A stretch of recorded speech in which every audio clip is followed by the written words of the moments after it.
बिस्मिल्लाहिर्रहमानिर्रहीम। अस्सलाम वालेकुम नादरीन, आप यूट्यूब चैनल देख रहे हैं। मैं इमरान ख़ान हूँ।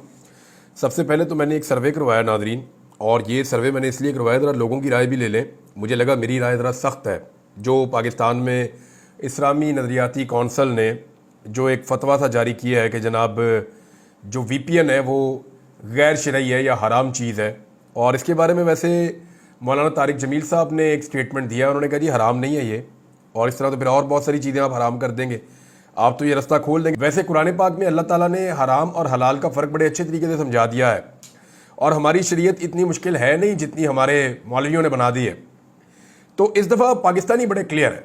मैंने पाकिस्तानियों से सवाल पूछा कि इस्लामी नज़रियाती कौंसल आपकी राय में किसकी खिदमत कर रही है, और दो ऑप्शन दिए पाकिस्तानियों को। एक ऑप्शन था इस्लाम की खिदमत कर रही है, दूसरा ऑप्शन था इक़्तिदार की खिदमत कर रही है। मैंने अपनी ज़िंदगी में जितने भी आज तक सर्वे करवाए उनमें कभी भी इतना खौफनाक रिज़ल्ट नहीं आया। यानी ऐसा हुआ कि एक तरफा रिज़ल्ट आए, ऐसा हुआ कि 90% और 10%, कभी 95%, लेकिन इस मरतबा तो हद हो गई है। 97% लोगों ने ये कहा कि ये इस्लाम की खिदमत नहीं कर रहे मौलवी, ये इक़्तिदार की खिदमत कर रहे हैं। अब मैं ज़रा इन मौलवियों से ये एक सवाल करना चाहता हूँ कि ये जो आप लोगों ने हरकत की है, जो इस्लामी नज़रियाती कौंसल वाले मौलवी हैं, मैं इनसे पूछना चाहता हूँ कि आपको पाकिस्तान में कोई फस्ताहियत, कोई जुल्म, कोई जबर कुछ नज़र नहीं आया? आपको सिर्फ ये VPN नज़र आ गया, या किसी ने आपको लिखी लिखाई चीज़ दी और आपने आगे कर दी? तो आपकी एक क्रेडिबिलिटी है, आप मेंबर पे बैठते हैं, आप जो बात करते हैं वो लोगों के दिल में जानी चाहिए। जब आपकी बात लोगों पे असर कैसे करेगी जब आप ऐसी हरकतें करेंगे या ऐसी चीज़ें करेंगे? यानी ये कोई आज की कहानी नहीं है, ये मौलवी हमेशा से ऐसे ही करते हैं। और एक मैं आपको इसके अंदर एक स्टोरी पढ़ के सुनाता हूँ। ये इरशाद अहमद आरिफ साहब ने, बड़े सीनियर जर्नलिस्ट हैं, उन्होंने एक छोटा सा एक वाक़या शेयर किया है कि अंग्रेज़ ने जब करेंसी नोट मुतारिफ़ करवाया तो 500 के करीब उलमा इकराम ने उसके ख़िलाफ़ फतवा मुरतब कर दिया कि ये करेंसी नोट जो है ये हराम है। ये फतवा मौलाना अब्दुल हक हक्कानी को दस्तखत के लिए पेश किया गया, तो हज़रत ने फरमाया कि करेंसी नोट चल जाएगा, मेरा फतवा नहीं चलेगा, मैं दस्तखत नहीं करूँगा। VPN के ख़िलाफ़ इस्लामी नज़रियाती कौंसल का फतवा सुनकर मुझे वो वाक़या याद आ गया। तो मामला ये है कि VPN तो चलेगा, पूरी दुनिया में चलेगा, आपका फतवा आपकी पहचान बन जाएगा। आप जब कहीं जाएंगे लोग कहेंगे जी आपने वो फतवा दिया था, आपने ज़्यादती की थी। और लोगों की जो राय है, 97% लोग जो हैं वो मौलवियों के और उनके फतवे के ख़िलाफ़ हो गए। मौलवी कह रहे हैं नहीं जी नहीं, ये गलत बात कर रहे हैं, ये इस्लाम की खिदमत नहीं कर रहे, ये इक़्तिदार की खिदमत कर रहे हैं। तो करें जनाब आप इक़्तिदार की खिदमत। और आप ही से हमने इस्लाम सीखा, हमने किताबें पढ़ी, कुरान पाक पढ़ा, तो हमें तो ये चीज़ बड़ी क्लियर हो गई है कि एक दिन हम सारे मर जाएंगे और मरने के बाद हमें अपने अमाल का जवाब देना पड़ेगा। तो जो दो नंबरियाँ जिसने की हैं, और जिसने इतने सारे इल्म के बावजूद की हैं, जिसने दीन को ज़्यादा, कोई बंदा लाइलम हो, जाहिल हो, उसे पता ही ना हो तो अलग बात है। आप उलमा इकराम है, अगर आप ये करेंगे तो फिर आपको तो जवाब शायद ज़्यादा सख्त देना पड़ेगा। सिचुएशन नादरीन ये है कि बहाना ये बनाया गया कि फहाशी वाली जो वेबसाइट्स हैं वो इसमें लोग देखते हैं VPN लगा के, लिहाजा इसलिए VPN को बैन कर दिया जाए। एक्चुअली जो फहश वेबसाइट्स हैं ना वो नहीं लोग देखते। असल में डर इस बात का नहीं है, इस बात का डर होता तो VPN कई सालों पहले बंद हो जाते। जो निज़ाम की फहाशी और उसका नंगापन है ना, वो सामने आता है VPN के ज़रिए से आजकल। क्योंकि VPN ना लगाएं तो इन्होंने वेबसाइट्स बंद की हुई हैं, सोशल मीडिया की एप्लीकेशंस बंद की हुई हैं। तो जो निज़ाम की फहाशी है, जो उरियानी है, वो नज़र आती है। कोई वेबसाइट्स की फहाशी इनका मामला नहीं है। अगर ये होता तो ये बहुत पहले ये वाला काम कर देते। बहरहाल ये पुराना रिकॉर्ड है मौलवियों का, वो हमेशा निज़ाम जो है ना उनका, मौलवियों का आम दुनिया से 50 साल, 60 साल, 70 साल पीछे ही चल रहा होता है। दुनिया आगे जा रही होती है, ये बहुत पीछे चल रहे होते हैं।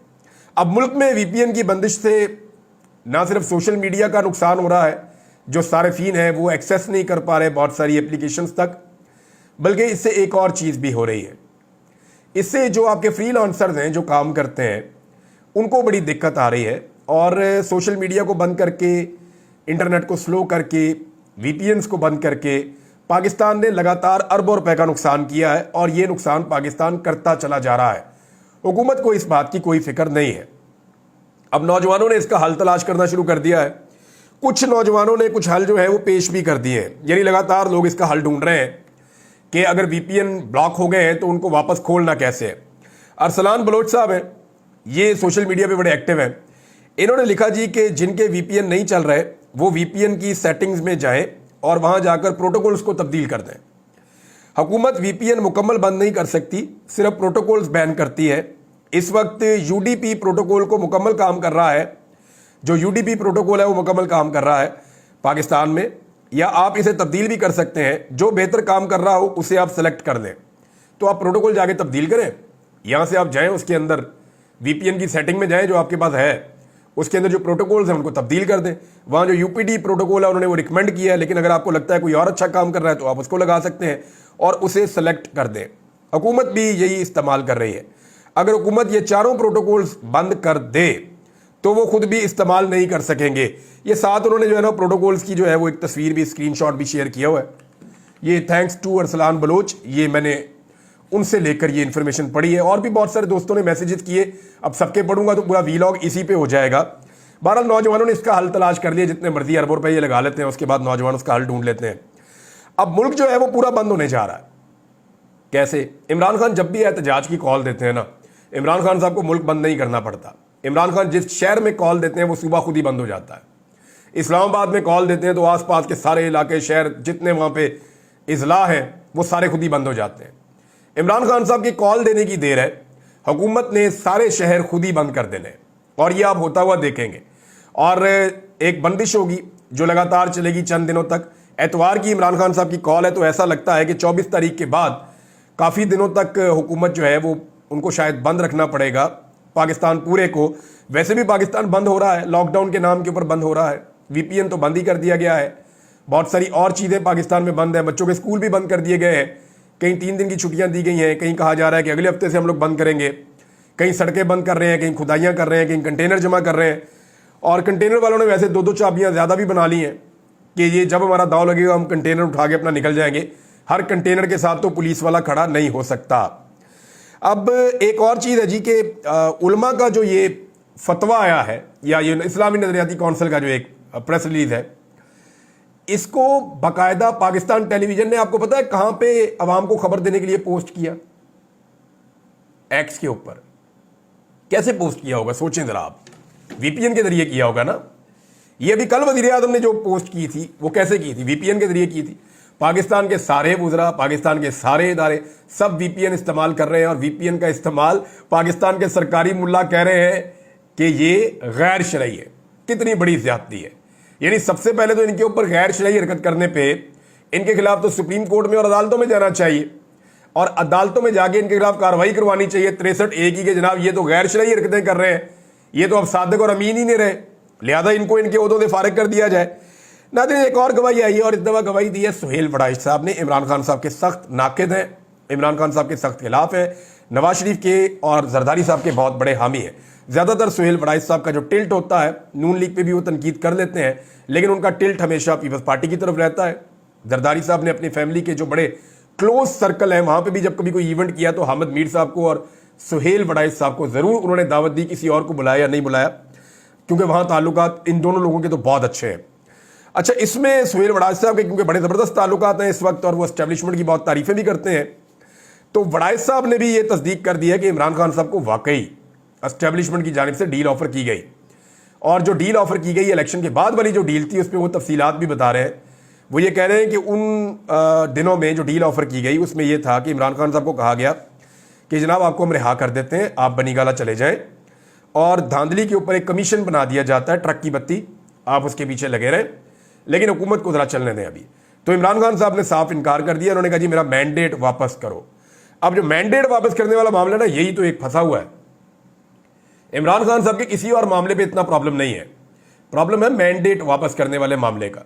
ये बड़ी 2 नंबरी करके, फ्रॉड करके ये मैंडेट लिया गया है, और जिस तरह ये मैंडेट चोरी किया गया है इस पे आर्टिकल 6 के मुकदमे बनते हैं उन तमाम जिम्मेदारों के ऊपर जो रिस्पॉन्सिबल हैं ये गंद डालने के लिए, जिन्होंने ये पाकिस्तान में गंद फैलाया है ना, फॉर्म 47 के जाली फॉर्म दे देकर جو حکومت انہوں نے تیار کی ہے اور اس حکومت نے جو پاکستان کے ساتھ کیا ہے کہ پاکستان کے نظام کی چولہے ہلا کے رکھ دی ہیں, عام آدمی کا بیڑا غرق کر دیا انہوں نے, تو اس کے پیچھے بڑے بڑے مقدمے بنتے ہیں. ان کے اوپر تو آرٹیکل 6 لگنا چاہیے. اب وہ یہ کہتے ہیں جی نظام کو نہ چھیڑے عمران خان صاحب, مینڈیٹ کی بات نہ کریں, باقی کوئی بات کرنی ہے تو کر لیں. لیکن عمران خان صاحب جناب نکل رہے ہیں, اپنے لوگوں کو انہوں نے کہہ دیا جی نکلو, نکل کر احتجاج کرو. نوجوان بہت بڑی تعداد میں تمام شہروں میں پروگرام کر رہے ہیں, بغیر اناؤنس کیے پروگرام کر رہے ہیں.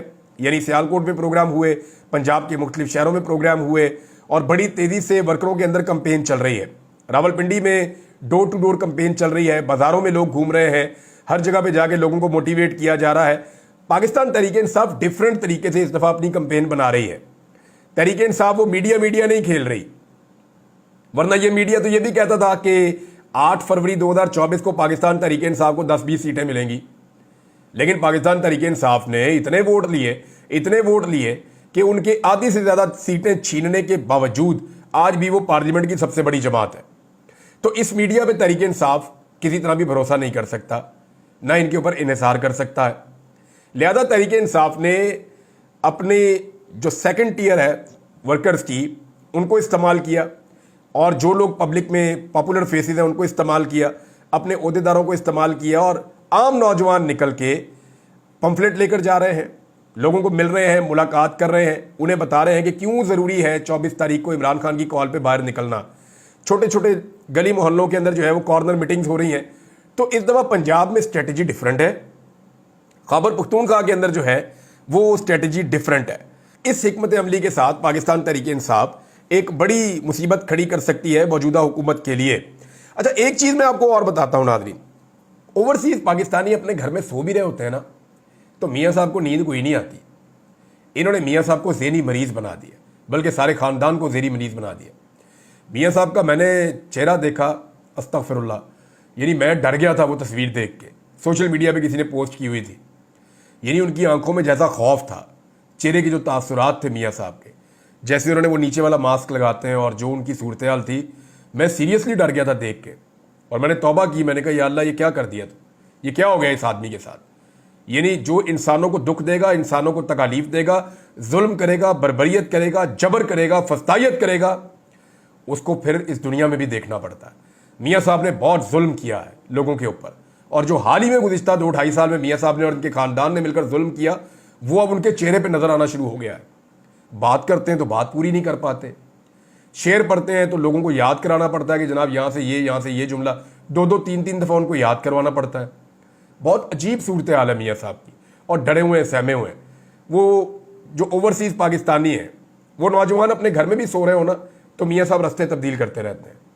اور ایک چیز میں نے بڑی عجیب دیکھی, جو صحافی ہیں نا برطانیہ میں, جو میاں صاحب کے گھر کے باہر کھڑے ہوتے ہیں, بڑی کامیابی سے پی ایم ایل این نے, مجھے ایسا لگتا ہے کہ ان کو اپنی طرف کر لیا. کیونکہ میں یہ بات ایسی ہوا میں نہیں کر رہا, میں ان ویڈیوز کو دیکھنے کے بعد کر رہا ہوں جس سے یہ ثابت ہو رہا ہے کہ صحافی کس کی طرف ہے. یعنی جیسے ہی نون لیگ کے لوگ اور پی ٹی آئی کے لوگ آمنے سامنے آتے ہیں نا, تو صحافی کا کام ہوتا ہے کہ وہ یا ادھر کھڑا ہو یا ادھر کھڑا ہو, یعنی ایسے کھڑا ہو کہ اس کو یہ بھی نظر آئے, یہ بھی نظر آئے, تو وہ یہاں سے بھی شوٹ کرے, یہاں سے بھی شوٹ کرے, دونوں طرف سے کرے نا. لیکن میں نے نوٹ کیا کہ صحافی نون لیگ کی قطار کے اندر کھڑے ہوتے ہیں, جو پاکستان تحریک انصاف کی قطار ہے اس کی طرف منہ کر کے کھڑے ہوتے ہیں, اور اپنے کیمرے تحریک انصاف والوں کے منہ کی طرف رکھتے ہیں, اور انتظار کرتے ہیں کہ کوئی آدمی اونچا بولے, کوئی ایسی بات ہو جو لوز ٹاک ہو یا کوئی ایسی چیز ہو, تو فوری طور پہ ہم اس کو ریکارڈ کر لیں, اور ریکارڈ کر کے صرف اتنا حصہ ہی وہ چلاتے ہیں یا دکھاتے ہیں. یعنی یہ 2 صف بندی ہوئی ہے نا. اب صحافیوں کا کام ہے کہ صف بندی کے بیچ میں آ جائیں یا سائڈ پہ آ جائیں, ادھر بھی دکھائیں ادھر بھی دکھائیں, یا طے کر لیں کہ چند لوگ ادھر دکھائیں گے چند لوگ ادھر دکھائیں گے. نہیں, یہ نہیں ہو رہا. ہو یہ رہا ہے کہ صحافی پی ایم ایل این کی صفوں میں کھڑے ہوتے ہیں اور صرف پاکستان تحریک انصاف کے اوپر اپنے کیمرے رکھتے ہیں. یہ میں برطانیہ میں پریکٹس گزشتہ چند دنوں سے دیکھ رہا ہوں. اچھا میں نے سوچا کہ اس کے پیچھے ریزن کیا ہے, تو ریزن مجھے سمجھ آتی ہے کہ جو صحافی میاں صاحب کی زیادہ خدمت کرتے تھے, یعنی میاں صاحب انہوں کا تو اپنا ایک ریکارڈ ہے نا بوٹ پالش کا, رفتار ہی بہت تیز ہے, کمال قسم کا ورلڈ ریکارڈ, لیکن میاں صاحب کو بوٹ پالش کروانے کا بھی بڑا شوق ہے. اب جو صحافی وہاں پہ اچھے جوتے صاف کرتے تھے نا وہاں پہ ایون فیلڈ کے باہر, ان کو پھر عہدے ملنا شروع ہو گئے, ان کو فائدے ملنا شروع ہو گئے. وہ جب ان کو مفادات ان کے ہوتے ہوئے دیکھے باقی صحافیوں نے, تو شاید ان کی بھی اب رائے بدلنا شروع ہو گئی ہے, اور وہ بھی اپنی اسی کمیونٹی کے ساتھ جا کر کھڑے ہو گئے کہ اتنے تو لبنا کچھ نہیں, ادھر تو وہ بات کرتے ہیں پاکستان کی، بات کرتے ہیں آزادی اظہار رائے کی، وہ تو بات کرتے ہیں رول آف لا کی، وہ تو اپنی باتیں کر رہے ہیں. ہم چلتے ہیں ادھر جہاں ہمارا بھی کوئی دال دلیا ہو جائے گا. تو مجھے بظاہر اس کے علاوہ اور کوئی ریزن نظر نہیں آیا، کیونکہ میاں صاحب نے چند صحافیوں کو نوازا ہے. اب جس طرح سے میاں صاحب لوگوں کو نوازتے ہیں اس کے بعد اور سرکاری وسائل کے اوپر نوازتے ہیں، جیب سے تو کسی کو یہ آنا نہ دیں. تو یہ جو انہوں نے نوازا نا میاں صاحب نے یہ حرکت کی ہے، اس کے بعد اب میں دیکھ رہا ہوں کہ زیادہ صحافی، اور میں اس کے اوپر نظر رکھوں گا، اگر برطانیہ میں موجود صحافی مجھے سن رہے ہیں تو انہیں چاہیے کہ وہ نیوٹرل جرنلزم وہاں پہ کر کے دکھائیں، صرف پاکستان تحریک انصاف کے لوگوں کے اوپر اٹیک نہ کریں، صرف ان کے منہ کے اوپر کیمرے فٹ نہ کریں، بلکہ وہ دوسری طرف کی گالیاں، بدتمیزی اور بےہودگی اور دھکم پیل وہ بھی دکھائیں. حالانکہ اگر میں حلفاً پوچھوں ان میڈیا والوں سے تو پی ٹی آئی والے کہتے کیا ہیں؟ چور کہتے ہیں، مریم کے پاپا چور کہتے ہیں، لوٹ مار کرنے والے کہتے ہیں، مینڈیٹ چور کہتے ہیں، کرپٹ کہتے ہیں، بے ایمان کہتے ہیں، اور دوسری طرف سے جو ہے گندی ماں بہن کی گالیاں نون لیگ والے دیتے ہیں. یعنی یہ فرق ہے دونوں میں. سادہ فرق یہ ہے کہ وہ بات کرتے ہیں لاجیکل، وہ بات وہ کرتے ہیں جو ان کی شکایات ہیں، یہ گندی ماں بہن کی گالیاں دیتے ہیں. لیکن آپ نے دیکھا کبھی کسی آپ کے میڈیا والے نے سوشل میڈیا پہ رپورٹ کیا ہو کہ یہ دیکھیں نون لیگ کے کارکن گندی گالیاں دے رہے ہیں؟ وہ جو پہلے چند جرنلسٹ وہاں پہ ہوتے تھے جو نیوٹرل جرنلزم کرتے تھے، وہ بیچارے اب دکھائی نہیں دیتے. پتہ نہیں ان کے اداروں سے ان کو نکلوا دیا گیا ہے یا ان کو وہاں آنا بند کر دیا گیا ہے. I can't say any thing. میں اس کو ڈگ آؤٹ کروں گا اور جو چیزیں مزید آئیں گی وہ آپ کے سامنے شیئر کروں گا. ایک اور حیران کن بات جو ہوئی وہ یہ ہوئی کہ نیب کے اعتراف جرم کے باوجود پاکستان تحریک انصاف کا رد عمل نہ آنا بہت حیران کن ہے. توشہ خانہ کیس میں نیب نے اعتراف جرم کیا، پاکستان تحریک انصاف نے اس پہ کوئی رد عمل تگڑا نہیں دیا. میرے لیے یہ بہت حیران کن ہے. 1 سال تک ملک کا سب سے بڑا لیڈر جیل کے اندر رہا اور نیب مان رہا ہے کہ غلط معلومات اور غلط تفتیش کی وجہ سے وہ جیل میں رہا اور اپنی غلطی مان رہا ہے، لیکن پاکستان تحریک انصاف کی خاموشی میری سمجھ سے باہر ہے. نواز شریف صاحب نے جناب ایک سٹیٹمنٹ اور دیا، اور نواز شریف صاحب نے کیا کہا پہلے آپ وہ سن لیں، پھر آپ کو میں بتاتا ہوں کہ ایکچولی میاں صاحب یہ کیوں کہہ رہے ہیں. میاں صاحب نے کہا جی عمران خان نے باجوہ اور فیض حمید کے ساتھ مل کر میرے خلاف کیا کچھ نہیں کیا. نواز شریف صاحب آپ وزیر اعظم تھے جب آپ کے خلاف کارروائی ہو رہی تھی، تب جنرل باجوہ کو آپ نے آرمی چیف خود بنایا ہوا تھا. جنرل فیض اس وقت تو کچھ بھی نہیں تھا. یہ تو بات ہے عمران خان کے وزیر اعظم بننے کے بعد جنرل فیض جو ہے وہ D G I S I لگا تھا. اب جنرل باجوہ کے اوپر آپ الزام آج لگا رہے ہیں میاں صاحب.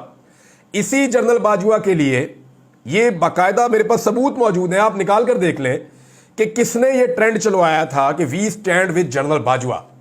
نون لیگ کے پیڈ اکاؤنٹ، ان کے اپنے لوگ، ان کے اپنے leaders we stand with general Bajwa کا یہ ٹرینڈ چلاتے رہے. نواز شریف صاحب اگر جنرل باجوہ نے آپ کے خلاف سب کچھ کیا تھا تو آپ نے جنرل باجوہ کو ایکسٹینشن کیوں دی تھی؟ جنرل باجوہ سے ڈیل کر کے پاکستان سے باہر کیوں بھاگے تھے اپنے پلیٹلس گرا کے؟ پھر جنرل باجوہ سے ڈیل کر کے آپ نے عمران خان کی حکومت بھی گرائی. جنرل باجوہ سے بڑا تو آپ کا محسن کوئی نہیں ہے. اب میں نقطہ یہ بیان کرنا چاہتا ہوں کہ نون لیگ اور میاں صاحب خاص طور پہ محسن کش ہیں. آج والے جو آرمی چیف ہیں نا وہ بھی یہ بات ذہن میں رکھیں کہ جنرل باجوہ سے زیادہ احسانات ان کے اوپر کسی نے نہیں کیے. آج یہ جنرل باجوہ کو گالیاں دے رہے ہیں، اس کے اوپر اٹیک کر رہے ہیں اور یہ کہہ رہے ہیں کہ جنرل باجوہ رسپانسبل تھا جو ان کے ساتھ ہوا.